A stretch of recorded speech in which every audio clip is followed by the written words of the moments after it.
Hi friends, welcome to Jaya's garden. கரும்புலா கிட்டத்தட்ட ஒரு 6 மாதம் ஆச்சு. ஒரு கட்டிங் ஒரு சிஸ்டர் கொடுத்தாங்க, அதை நான் வச்சுருந்தேன்.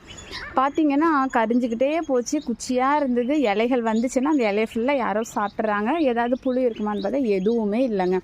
நிறைய உரம் கொடுத்தேன், என்னெல்லாமும் பண்ணி பார்த்தேன், எதுக்கும் அவங்க சரியாகலை.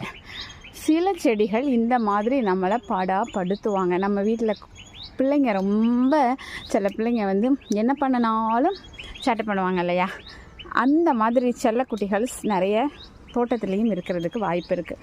அப்படி இருந்த இந்த செட்டைக்குடி கடைசி அது ஃபுல்லாக பட்டு ஒன்றுமே இல்லாமல் வெறும் குச்சி தான் இருந்தது. அப்போ எனக்கு ஒரு சிஸ்டர் சொன்னாங்க, வேறு பாட்டில் வச்சு பாருங்கள் அப்படின்னு. பிள்ளைங்களுமே ரொம்ப சேட்டை பண்ணால் இடம் விட்டு இடம் கொஞ்சம் அப்படியே அவங்கள மாற்றி கூட்டிகிட்டு போனோன்னா அவங்க ரொம்ப ஹாப்பி ஆகிடுவாங்க. ஏதோ ஒரு சின்னதாக ஒரு பார்க்குக்கு பீச்சுக்கு கூட்டிகிட்டு போவோம் இல்லையா, அது மாதிரி தான். தொட்டி மாற்றி வச்சேங்க, பட்டு இருந்தது. பாருங்களேன், பட்டு தொட்டாவே காஞ்சி காஞ்சி வந்தவங்க இப்போ பாருங்கள் ஃபுல்லாக புதிய தளிர்கள். இனி என்ன கேட்கவே வேணாங்க, மரமாக நம்ம வீட்டில் வளர ஆரம்பிச்சிருவாங்கங்கிற நம்பிக்கை எனக்கு வந்துடுச்சுங்க.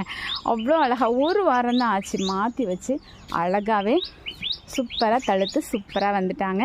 இனி இவங்களை இடம் மாற்றி தனியாக ஒரு மரம் மாதிரி வளர்த்துருவேங்க.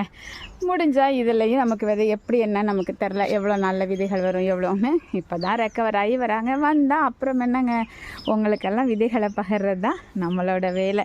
ஏன்னா சும்மா கத்திரிக்காய் வெண்டைக்காவையே பகிர்ந்துட்டு இருந்தால் எப்படி? வித்தியாசமாக எல்லாத்தையும் பகிரணும். அதுக்காக தான் தேடி தேடி ஒன்று ஒன்றையாக வச்சுக்கிட்டு இருக்கேங்க. ஓகே, வீடியோ பிடிச்சதுன்னா லைக் பண்ணுங்கள், ஷேர் பண்ணுங்கள், கமெண்ட் பண்ணுங்கள், மறக்காமல் சப்ஸ்கிரைப் பண்ணி சப்போர்ட் பண்ணுங்கள்.